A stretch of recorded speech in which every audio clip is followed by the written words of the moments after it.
Building is one of the most useful skills that any man on this planet can, use. Something breaks in your house, you don't need to go pull your wallet out and pay someone else to do it. You can just do it your own stuff. I think that's really important for people to learn how to build.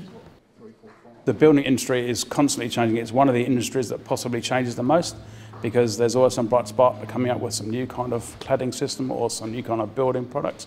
They invariably come with instructions. You've got to be able to read drawings and plans. You've got to apply for permits to councils, building consent, building permission, and the list is endless. It's fine having a qualification in carpentry training, but as soon as these guys are released from prison, they have to apply for a job. Is it level? Yep. You have to be able to write a letter, put in an application form, to read plans, to do measurements, to do basic calculations. It's 3 metres this way and 4 metres up. The space between the 4 metre and the 3 metre mark will equal 5 metres. What's good about Andy is that he comes on your level. He doesn't try and stand up top of you and talk down to you. Plus, he's a no-nonsense sort of guy, which likes to have fun. If you can put those two together, I think you've got a good tutor. So who's that old Greek guy that came up with that theory 2,000 years ago? Pythagoras. Yeah, there you go.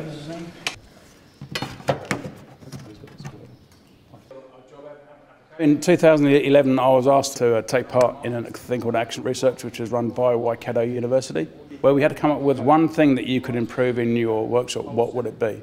And I came up with the writing.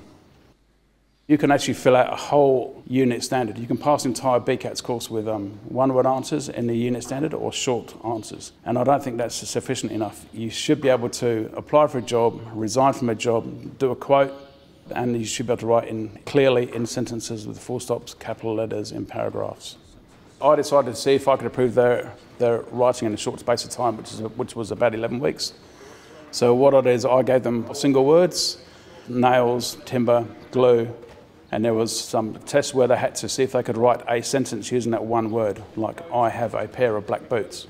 That's a complete sentence, and then they had to try and link all the four words together in a short paragraph.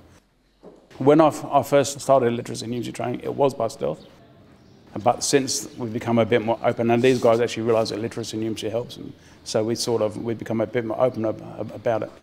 Because it's vocationally based, so it's relevant to what they're actually doing. As they progressed, their writing got better. The writing part of it, before I started this course, I used to write in capital letters. He told me that I can't write essays in capital letters. I've even turned to writing commas and full stops and uppercase, lowercase in my family letters. And I wrote to them and they said that my writing's improved. Now I'm quite confident in my writing skills.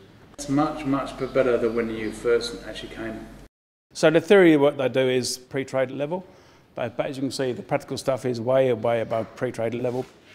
Pre-trade guys don't usually make garden sheds, garden furniture. These are like $3,000 sheds. They come apart, they're in kit set form. They've got doors, they make doors, they hang doors. That's not really pre-trade stuff. That's probably level 3 or 4 stuff. From this corner to this corner, there's 1,200 mils where this stud goes. If I went out there in the workfield now, as soon as I get released from prison, the chances of me getting a job are very low. The plywood has something to sit on, so you can drill the drills through the plywood. If I come to jail and I start doing courses, I start getting education, and hopefully with all my certificates, it might give me more of a chance to try and get employment. I've now learnt the skills that I can go home and make my daughter a playhouse. I can make her a dollhouse. I can make me a little studio at the back. Yeah. Up there. And he is good. He's a good tutor. He's honest. Nah. If someone's playing up, he won't be scared to say, "Hey, mate, you're playing up." When they first come in, they've got the prison swagger, and they sort of want to work as a bunch of individuals.